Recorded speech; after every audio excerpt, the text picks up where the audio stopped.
I'm Ben Gross, the Chief People Officer and General Counsel at Backcountry. I'm here to show you how dog-friendly our campus in Park City is. And this is Maya. This is Maya. She's a Pyrenees mix, and she is a rescue from Texas. So, being relatively new at Backcountry is that it gives me a great opportunity to meet other departments, other teams, because it's a great icebreaker to see, figure out who that is. And this is Nacho. All right, so this is Nacho. He's a Wheaton Poodle mix. And this is Margie. Margie's taking a nap. Yumi appears to be an Akita. that's right. She's an Akita. Does she like it? And this is Koya. She's a great dog. Absolutely loves the snow. Will freak out in the snow and jump all around. Nickname Woolly Mammoth. Really, man. This is Sadie. Yeah, Sadie loves coming to the office. Ta-da! Did you guys play the dog video without me? Did I miss it? You've seen it before. Oh, I haven't. I saved it actually, so I'm gonna have to look at it again later. Okay, Ben, thank you guys for still being here and listening to me talk for a little bit longer. Ben, it's great to be here with you. I had the pleasure of hosting a panel with Ben at the last From Day One conference last year. And in my mind, Backcountry has really always been one of those companies that has done an incredible job of infusing their company values through all levels of their organization and actually enabling their employees to practice those company values. And I'm not just saying that. So I'm really excited to be talking to you about non-wage benefits today, which is a really important conversation. Utah's unemployment rate is at about 2.8% still. It's hovering under the national average, which is great, but it does make hiring quite competitive, and having a recruitment brand that's very strong is more important than ever. So I would love to hear just a little bit about why you believe that non-wage benefits are important, kind of dovetailing off of that, and why we're looking at it now. Why are we talking about it now for Backcountry? Right, good question, and thank you for having me, and thank you for staying and not trying to avoid the rush hour traffic on I-15 or I-80 to get back to wherever you all live. The last few years, and if you're an HR professional, the one thing that everyone here has experienced in the last few years is tremendous wage growth. At Backcountry, our wages have increased on average 30% since 2019. That's pretty high, and we're in e-commerce. We pay about the median for privately held e-commerce companies. So what's really important to us is coming up with a way to make employees want to come and stay and want to come and work for us and stay working from us. We attract talent from all over the country. It tends to be like the snowier states like Vermont or Minnesota or Pennsylvania where I'm from, where we learn to ski on ice and they want to come out here and ski on powder. But there's a number of things that we do, and some of them cost money, and some of them are very free. And we started with the fun little video. Actually, I did that video last week. It was right after I met with Mekenna and the folks from Day One, and we were talking about what I was going to talk about. And I said, you know what? I can do a video on the dogs in the office. There are 15 dogs in the office today, and they're like, well, how long is it going to take you? I went out and I did that on iMovie. Took me about 7 minutes and about 8 minutes to edit it. So, like, you know, if it looked unprofessional, that's entirely mine. There's no one. Don't blame Backcountry's content provider department. But anyway, so that's one of the things that's a free thing that we do. We allow people to bring in one dog. I have three. Sometimes I'll bring in two on Fridays, and I break the rules because no one comes in the office on Fridays. But we have rules. You have to sign an agreement. The dog has to be well behaved, can't pee on the floor, that sort of thing. But if they do pee on the floor, as long as people clean up, it's good. I did actually have someone bring a cat in once, and I'm like, well, man, more people are allergic to cats, so I'm like, maybe that's not the best idea. The cat didn't really look all that happy either, to be honest with you. But there's The cats don't want to be there. No, they the want to cats want to be at home. I know. But there's also other things we did. So when I started Backcountry 3.5 years ago, it was during COVID, right? and no one was in the office. And we come back to the office, and we're in the office, and this is like the big debate in HR. Are you remote? Are you hybrid? And we're back, and it's kind of a consternation of some of the younger folks, 4 days a week. So Monday, Tuesday, Wednesday, and Thursday. So we're back in the office. But we do have a lot of things we built into the schedule to be more flexible. We allow anyone to leave for a month, anywhere they want to go. There's some tax jurisdictions where if you're there for a month, like New York's one of them, we suggest that you don't go to New York or don't tell anybody that you're going to New York. But if you want to, rent a villa in Portugal, as long as you're available mountain time hours and do your work, we're good with that. That doesn't cost us any money. People really like that. But one thing I had, and I let everybody in corporate vote for this a few years ago. In the summertime, from Memorial Day to Labor Day, I gave everybody the opportunity. We could have half-day Fridays every Friday, or we could have every other Friday off. We worked just a little longer, Monday through Thursday, and 90% of the folks voted for every other Friday off. And we've been doing that for 3 years. That doesn't really cost us anything. You know why? Because who sits around at 2 o'clock on a Friday in the summertime, not looking out the window, not trying to figure out what they're going to do, not sneaking out to happy hour, not already like heading out down to Moab or Canyonlands or somewhere to their camping. So anyway, so that's a pretty free one. We do some that costs money. We have an EAP. It's interesting. This was a couple years ago. I did an offsite. We went camping up in Grand Teton with my 20-person HR team. And we were sitting around just talking about issues. Some I was aware of, and this one I wasn't. So FMLA leave, everybody's aware of FMLA leave. For the first time ever in summer 21, we were getting more mental health related FMLA requests than we were getting ones for physical health issues. And it's the first time since I've been in this business, and first time Backcountry ever experienced that. So like, what can we do? We had an EAP. Most people have an EAP. Ours is pretty passive. It was cheap. It was one of those like $8,000 a year ones. And I'm kind of a cheapskate when it comes to running my HR department, like all the extra things. But I told my head of benefits, I'm like, go find the most robust EAP system. And she found Blue Novus. They've changed their name recently. I'll think of that in a second. But it's active. We now require all of our managers to be trained to identify mental health distress in their employees. Our EAP has text-related counselor benefits for not just them but their whole families. So that was another one. When it comes to, and if you could ask me any questions, but I can go on for a long time about this one. That's great. Our recognition programs are really, really popular. We call them gold points. And every manager, every director, every month gets a new allotment of gold points to hand out. And it could be for a work achievement. It could be for a personal achievement. And we have this whole little platform. I think it's a bespoke platform someone did for us. It's been Backcountry's had this for some time. And everybody gets these gold points, and you can see, it's like really transparent. You can see who's on the leaderboard. It's always people like who like have a lot of high touch with rest of corporate that have like large amounts, like 38 or And what I try to do when I give them out, I look at the people at the bottom who like I know do a lot of work, but somehow maybe they have fewer inter departmental contacts. But anyway, the gold points are transferable or redeemable for. And this is a big one. Does everybody know what a gold pass is in Utah? A gold pass allows you to ski anywhere for free for like 1 day.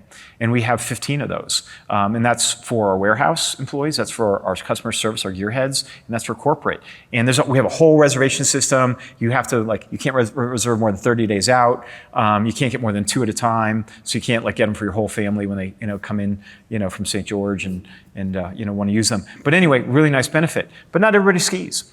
We also allow you to redeem them for gift cards for Backcountry, so we get that one back. Amazon, we allow you to trade a point in to get a race bib if you want to run the Salt Lake City Marathon, that sort of thing, or a 5K in your neighborhood. We have Backcountry Cares. So if someone has a flood in their house and they don't have insurance covering the whole amount, we send an email around and allow people to donate their points to that as well. That's great. Thank you for going through all of those. I kind of want to go back and touch on a couple of these benefits that you've implemented. I'm really sad I missed the dog video. I'm really gonna have to go back. I'm glad it's in my email because I wanna go back and watch it. At Utah Business Magazine, where I'm an editor, we do a yearly Best Companies to Work For survey. So companies can nominate themselves to have an employee survey sent out to their entire workforce. We then take the results from that survey and make this list of best companies to work for in Utah. And it is really interesting to see how a lot of these things that you've implemented are popping up on these surveys a lot more, particularly having a pet-friendly office. There was one that was even about pet bereavement.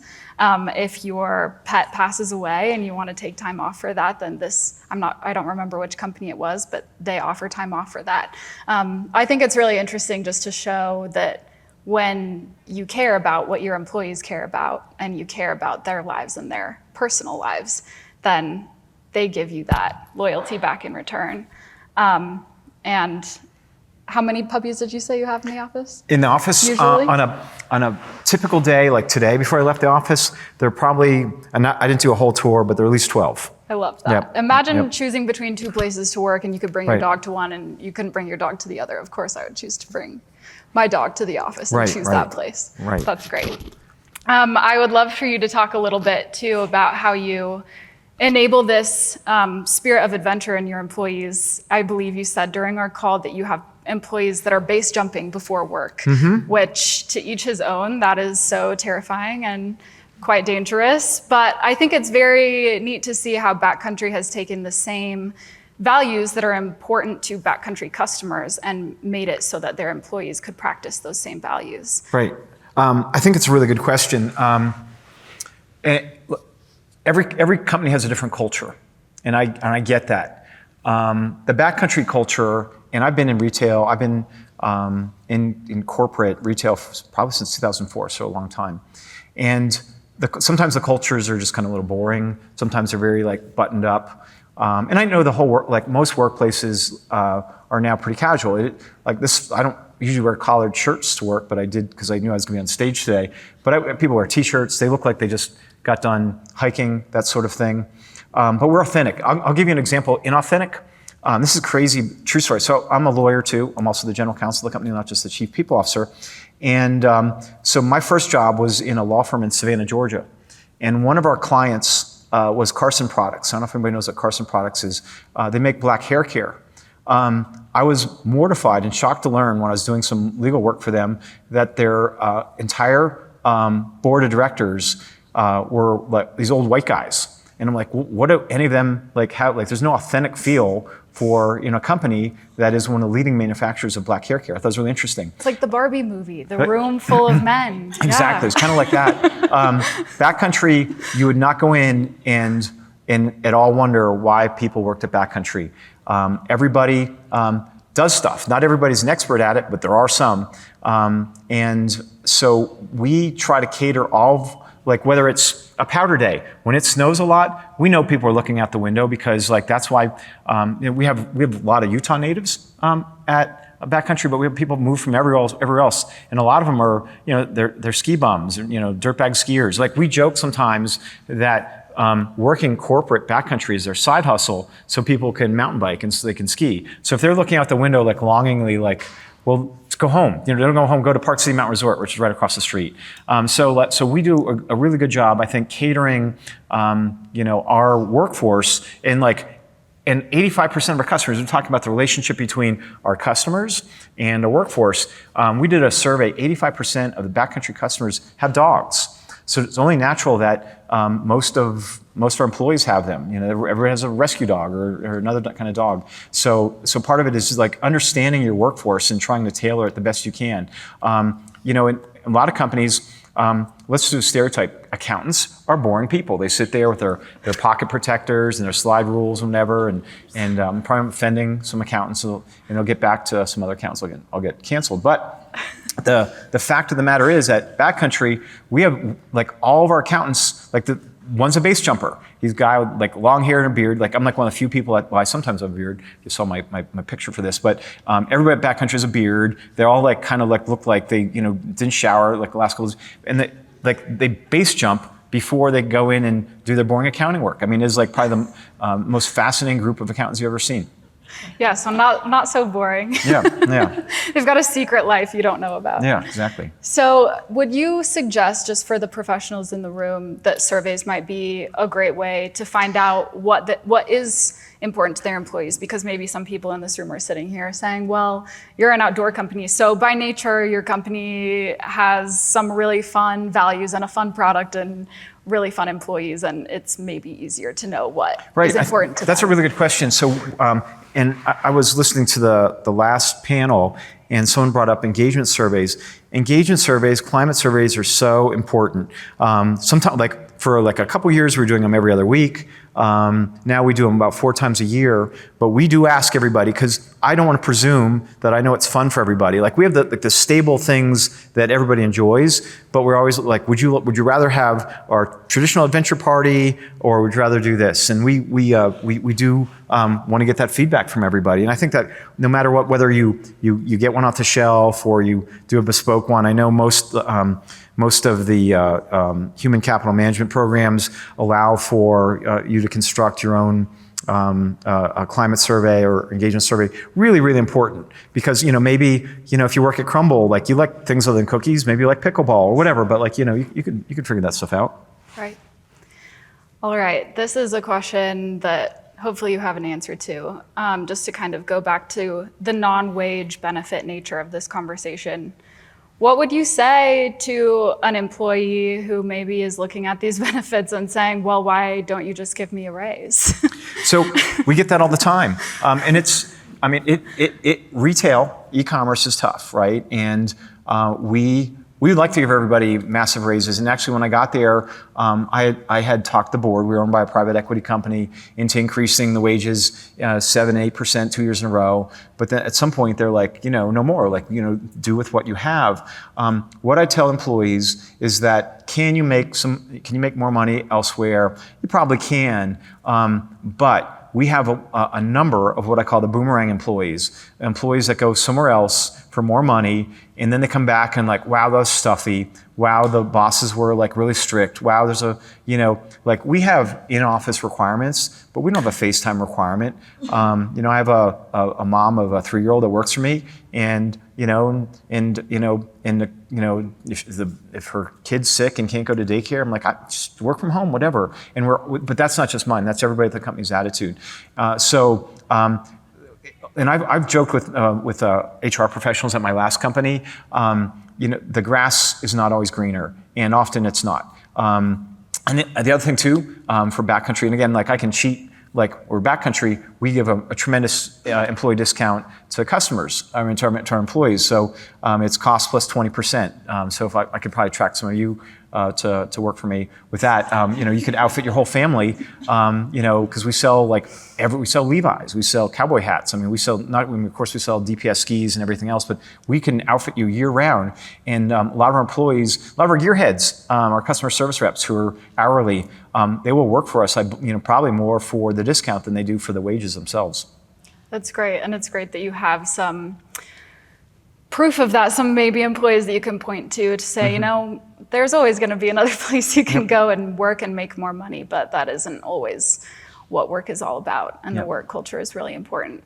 So my last question, I think we're about to run out of time, but kind of pulling in some of the values from the last panel that I was just in here moderating, and some of the things you're saying. I would just love to hear about the values that you believe make Backcountry employees succeed. In the last panel, we heard a lot about transparency. We're hearing a lot about flexibility. Is there anything else that you would like to add? It's a value to the outdoors, the environment, a commitment to the outdoors, a commitment to a healthy lifestyle. I'd say that Utah seems to be like a healthier place than Pennsylvania in general, and people tend to be more outdoor oriented. But the Backcountry group, everybody, I want to call it, people aren't fitness fanatics. They're not like, we do have a gym, we have a free gym for folks. Everybody respects and loves the outdoors. Mm-hmm. And so it's a way to get paid and advance that. Like, we want us and our employees to be their best outdoors, and we want our customers to be the safest and best equipped and best dressed when they go out in the outdoors too. shared value, shared lifestyle. Exactly. That's great. Is there anything else that you wanted to add? No. Anything else you wanted to mention that I didn't get to chat with you about? No, I mean, I think part of it is just being creative. I mean, there's things like we have an adventure contest every summer. Every summer it's going on long before I got to Backcountry, where you get points for all the activities you do outdoors, and then we have a big adventure contest, and then we have about 20 categories, and it could be, you get a point for camping and 2 points for tent camping and 3 points for cowboy camping and all that. So you don't have to be like the fittest person, you don't have to be the fastest. Matter of fact, it's based upon the time outside. So being the fastest in an activity isn't what makes you win. But that is a program. And then we give everybody these little golden goats at the end, the people who win the prizes, and then swag from the warehouse as well. But anyway, that's a really unique program that we have for Backcountry. But I think about your business and how I like the idea of that crumble again at the last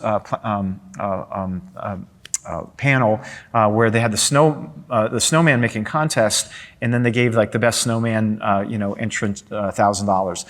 That's I'm like, wow, that's a really unique idea. So the challenge to everybody is just think of a really unique idea, and even if it costs a little bit of money in the scheme of things, $1,000, if you do that a couple times a year, that's not a lot in your company's balance sheet, and you could always sneak that by and just say you forgot about that when the accountant asks at the end of the year. Right. Yeah. That's great. Well, I think that you've talked about a lot of great ideas, and I think that we're ready to wrap it up. So thank you guys for sticking around until the end of the day.